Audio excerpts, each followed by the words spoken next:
Hola amigos, ¿qué tal? Bienvenidos al canal. Yo soy Cristian Moya y en esta ocasión quiero hablarles sobre el dengue.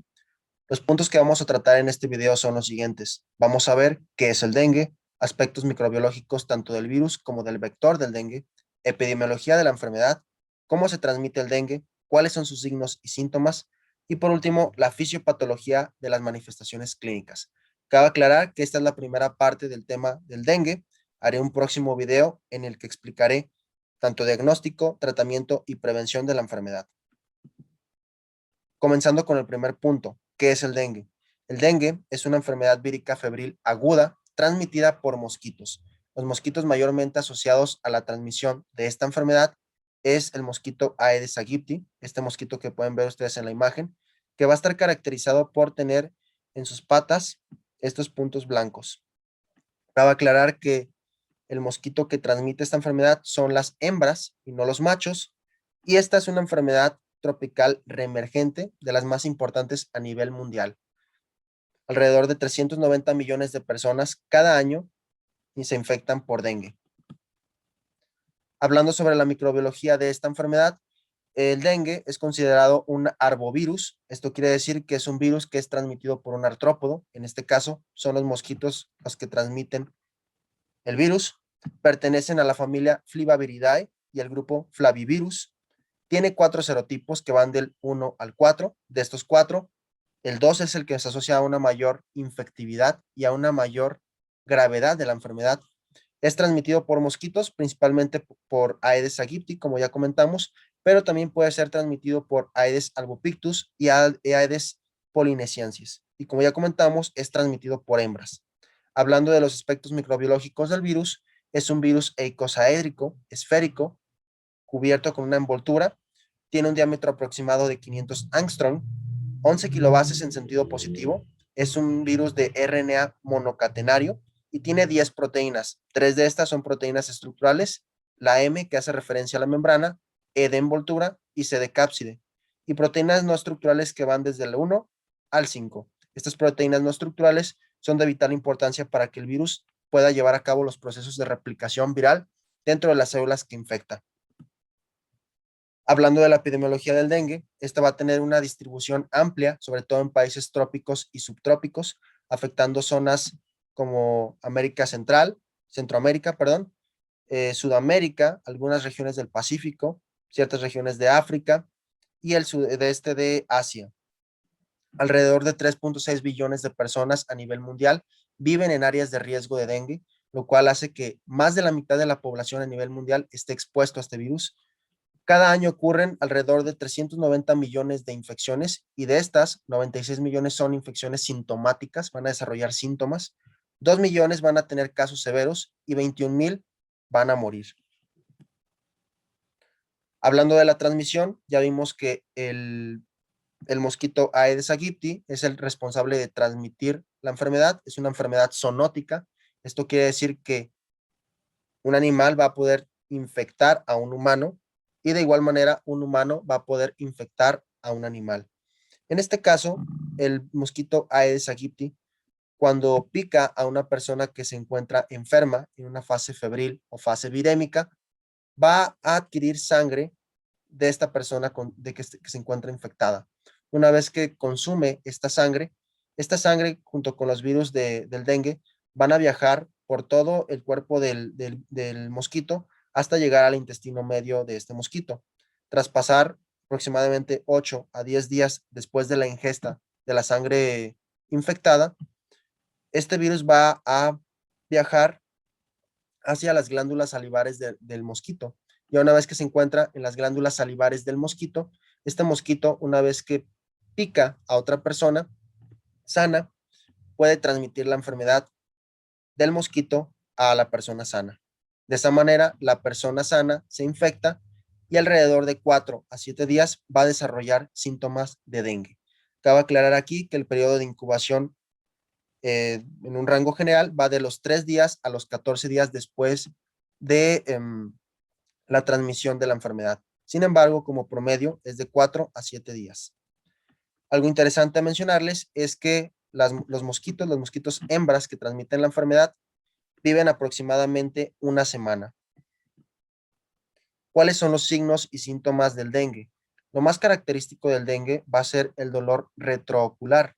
Es ese dolor que sienten las personas detrás de sus ojos cuando tienen dengue. Puede presentarse fiebre mayor a 38.3 centígrados, dolor de cabeza, puede haber dolor muscular, dolor de huesos. Por eso también se le conoce al dengue como fiebre rompehuesos, dolor en articulaciones, náuseas o vómitos, sarpullido o rash y dolor abdominal.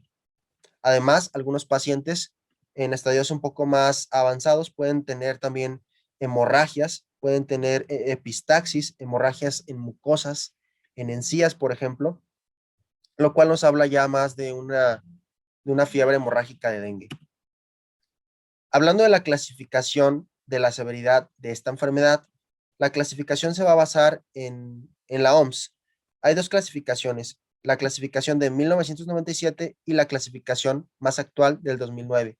Anteriormente se clasificaba en tres en 1997, fiebre del dengue hemorrágica y síndrome de shock por dengue.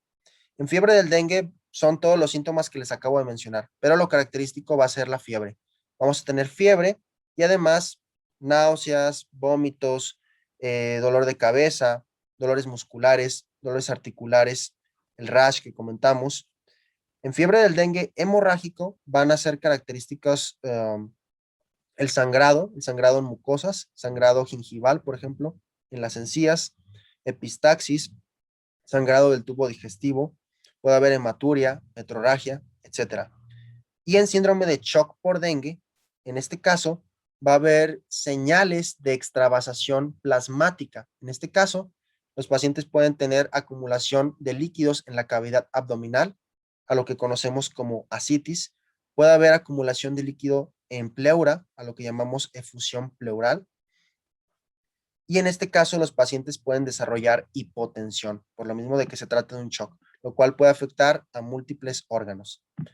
En cambio, en la clasificación del 2009, esta es también de tres tipos: dengue sin signos de alarma, como los que comentamos con anterioridad, dengue con signos de alarma y dengue severo. Aquí tenemos algunas características de cada uno de ellos. En dengue sin signos de alarma son prácticamente los que comentamos con anterioridad: náuseas, vómitos, rash o prurito, dolor muscular, dolor de cabeza, dolor retroocular. Esta prueba, que es la prueba del torniquete positivo, en la cual el paciente se le va a aplicar un brazalete para tomar la presión y se va a insuflar hasta el punto medio entre la presión arterial sistólica y la presión arterial diastólica. Una vez que se tenga este punto medio, se deja así insuflado el brazalete por 5 minutos y después se va desinflando por 2 minutos y es positiva si después de desinflar el torniquete hay presencia de petequias. Si hay más de 10 petequias en la zona con un diámetro mayor a 2 centímetros, se considera una prueba de torniquete positiva y es indicativo de dengue.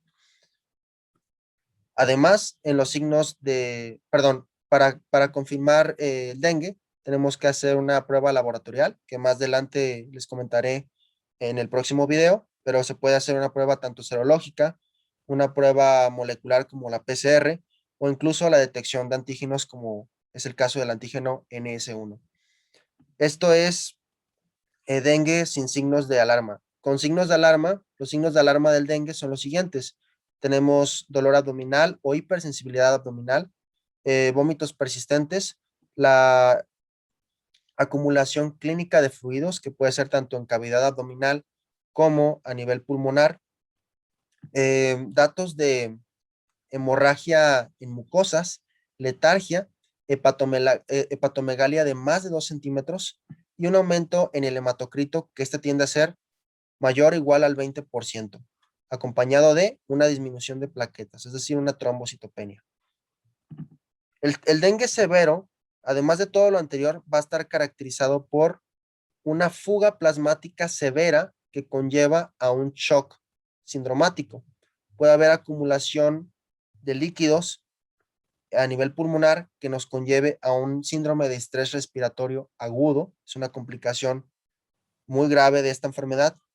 Puede haber hemorragias severas evaluadas por un clínico y además que se involucre de forma severa múltiples órganos. Por ejemplo, en hígado, que estén elevadas las transaminasas, especialmente la AST, mayor a 1000 unidades. En sistema nervioso central, que exista pérdida de la conciencia. A nivel cardíaco, que exista miocarditis. Y en otros órganos como los riñones, puede haber lesión renal aguda también. Ya habíamos comentado que el periodo de incubación de esta enfermedad va desde los 3 días a los 14 días después de la picadura del mosquito infectado, pero el inicio típico de los síntomas va del día 4 al día 7. Se clasifica la clínica de esta entidad en 3 fases: la fase febril, la fase crítica y la fase de recuperación. Cabe aclarar aquí que la mayoría de las personas que se enferman de dengue suelen ser asintomáticos o cursar con una sintomatología leve. Estas 3 fases no ocurren en todos los pacientes. La fase crítica únicamente ocurre en pacientes con dengue, con signos de alarma o con dengue severo. En cambio, tanto la fase febril como la fase de recuperación ocurre en los tres tipos de dengue. La fase febril, que tiene una duración aproximada de 3 a 7 días, va a estar caracterizada por fiebre alta, que es desencadenada por la carga viral elevada. ¿De acuerdo? En la fase crítica, esta, como ya mencionamos, no siempre va a estar presente, únicamente en pacientes que tengan dengue con signos de alarma o dengue severo, y esta va a estar caracterizada por la fuga plasmática a las cavidades abdominal y pleural, todo lo que les comentaba de ascitis y efusión pleural. Además, esta suele ser más común en personas que hayan adquirido una reinfección o una infección secundaria después de 18 meses de la primera infección. Suele durar aproximadamente de 24 a 48 horas. Y la fase de recuperación, en esta se va a detener la fuga plasmática y además va a haber la reabsorción de los líquidos que se habían acumulado en las cavidades abdominales y pleurales. Y aparte va a haber el restablecimiento de los signos vitales. Esto es una imagen que muestra el rash presentado en la enfermedad. Este es un paciente que desarrolló un rash macular o maculopapular en la fase febril de la enfermedad, en los primeros 3 días. Este rash suele causar picazón o prurito. Y este otro rash que se muestra aquí es un rash que se suele presentar en la fase de recuperación o en la fase de convalecencia. Este rash, a diferencia del primero, es un rash eritematoso, en el que se muestran islas blancas, que se muestran aquí en la imagen. Se fijan, estas islas blancas son zonas de la piel que no fueron afectadas por el rash. En cambio, todo lo que se ve rojo es un rash eritematoso. Y aquí se muestran otras imágenes en las cuales hay datos de trombocitopenia. Esta enfermedad, como más adelante lo comentaremos, es una enfermedad que baja las plaquetas y baja los glóbulos blancos. Hay trombocitopenia y leucopenia. Y señales de trombocitopenia son estas. ¿Se fijan? Hay petequias en numerosas partes del cuerpo. Si se le hace una venopunción a una persona, puede haber estas marcas. Personas con dengue grave pueden desarrollar este tipo de hematomas, estos moretes gigantes. Y además, en la fase de convalecencia puede haber este rash eritematoso que les comenté, con las islas blancas, que son zonas preservadas o zonas que no se vieron afectadas por el eritema. Hay diferentes factores que pueden determinar la respuesta de la enfermedad. En general, los más importantes va a ser el estado inmune del individuo, que la persona haya tenido una infección previa del dengue, la carga viral o la cepa viral que estemos hablando, la genética y la edad, además del estado nutricional. Hablando del estado inmunológico, las personas que han tenido una infección previa del dengue tienen mayor riesgo de desarrollar un dengue severo en comparación con las personas que no han tenido una infección previa. Esto es por lo siguiente: cuando una persona se infecta por primera vez de dengue, desarrolla anticuerpos. Estos anticuerpos aparentemente son muy buenos. Todos tenemos la idea de que los anticuerpos son muy buenos. Sin embargo, en este caso, cuando se desarrollan anticuerpos contra un serotipo del virus, estos anticuerpos, si se exponen a una reinfección y el virus que infectó esta vez a la persona es de otro serotipo, se va a desencadenar un dengue severo. Lo voy a explicar de la siguiente forma. Estos anticuerpos son anticuerpos no neutralizantes. ¿Qué quiere decir esto? Que no son anticuerpos que van a inhibir la replicación viral del dengue. No van a, prácticamente no van a hacer la función de bloquear todas las acciones del virus. No van a tener este efecto antiviral. Estos anticuerpos, además de no tener estas propiedades, esta calidad inmunológica, van a permitir que una vez que se opsonice el virus, una vez que rodeen al virus, esta puede ser presentada a células de nuestro sistema inmune como monocitos y macrófagos y favorezcan la entrada del virus hacia estas células. Una vez que se internalizan por estas células fagocíticas, una vez que estas células fagocíticas ingresan al virus a su interior, este virus empieza a replicarse en su interior y favorece la replicación y la expresión de citocinas proinflamatorias.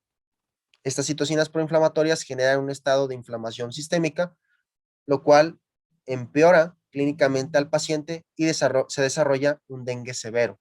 Por eso se dice que cuando una persona tiene el antecedente de una infección previa del dengue y desarrolla una segunda infección, el cuadro clínico de esta persona probablemente sea peor que la primera ocasión. ¿De acuerdo? Es porque se presentó un serotipo diferente del dengue. Si fuera el mismo serotipo, probablemente este paciente tendría inmunidad suficiente para protegerse contra ese serotipo en especial. Pero si se presentan nuevamente otro serotipo diferente al primero, el cuadro clínico va a ser peor. Las cepas virales también juegan un papel muy importante, como les había comentado. El serotipo 2 es el que ofrece una mayor virulencia o infectividad. También tener en cuenta que al tratarse de un virus de RNA, estos tienden a mutar con mayor frecuencia en comparación con los de ADN. Y además hay variantes epidémicas que suelen hacer que el virus sea más fuerte, además de la carga viral. Hablando del estado genético, o estatus genético, se ha visto que la población blanca tiene una mayor susceptibilidad para desarrollar un dengue más grave en comparación con personas de raza de color.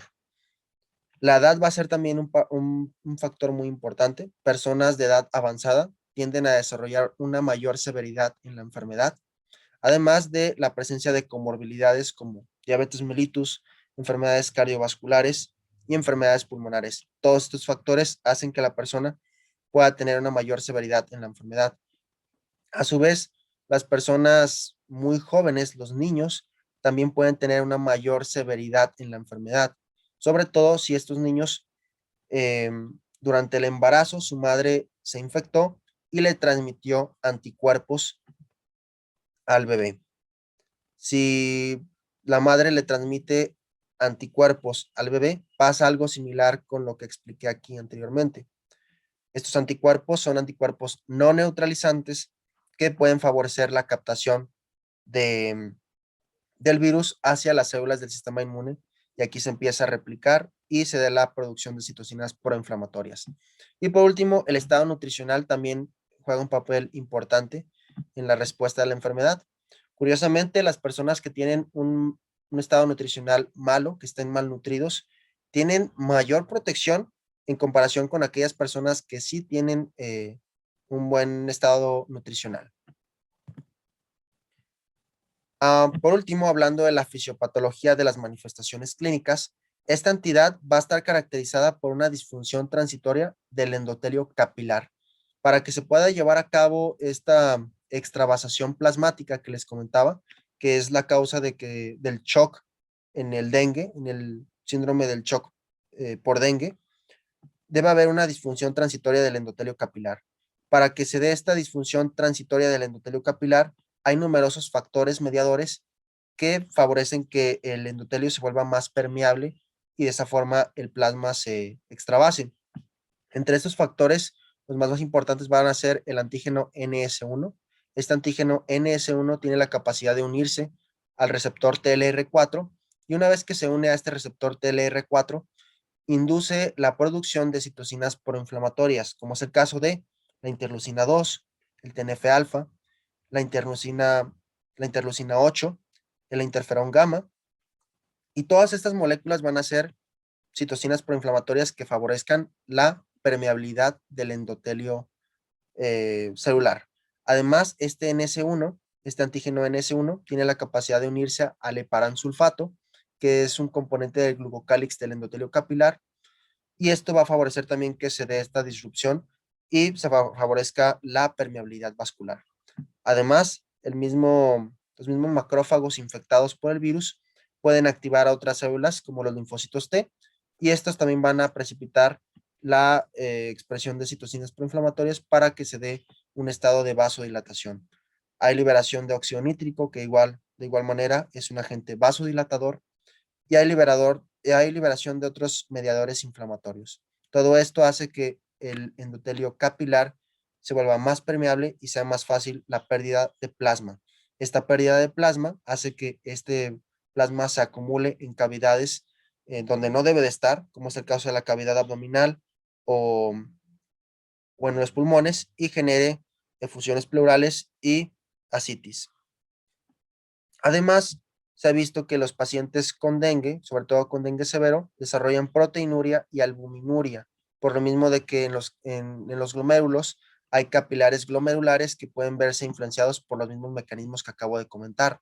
Sabemos que la albúmina juega un papel muy importante en la presión, en el mantenimiento de la presión coloidosmótica. Si se pierde esta presión coloidosmótica dentro de los vasos sanguíneos, estos empiezan a extravasar y se va perdiendo el líquido. Otro punto importante a mencionarles aquí es la cuestión de la trombocitopenia y leucopenia. Um, Esto se ve explicado por una afectación medular directa del virus. El virus tiene la capacidad de infectar las líneas celulares en la médula ósea y afectar tanto la eritropoiesis, trombopoiesis y la linfopoiesis. Todo esto da lugar a que los pacientes desarrollen trombocitopenia y también leucopenia, que es algo característico de la enfermedad del dengue. Además, puede presentarse daño hepático por el mismo daño directo del dengue, del virus del dengue, hacia los hepatocitos y las células de Kupffer.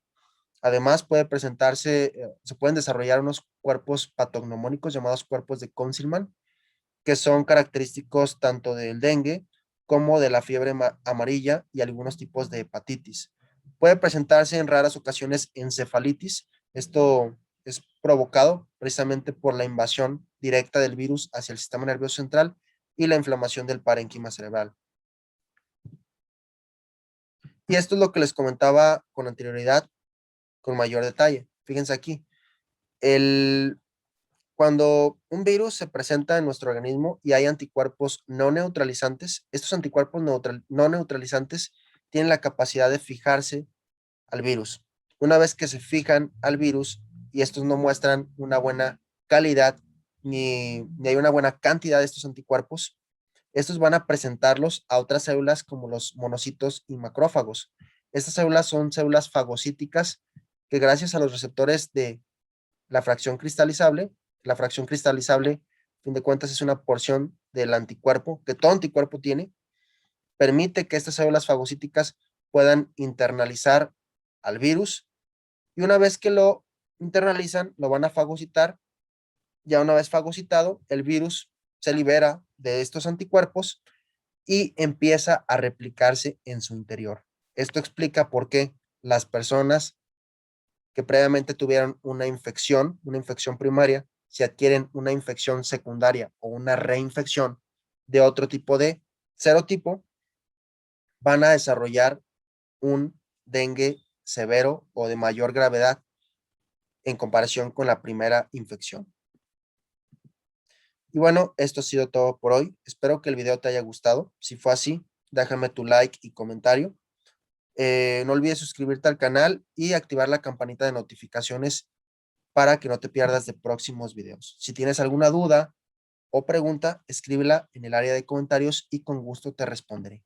Hasta la próxima y te deseo un excelente día.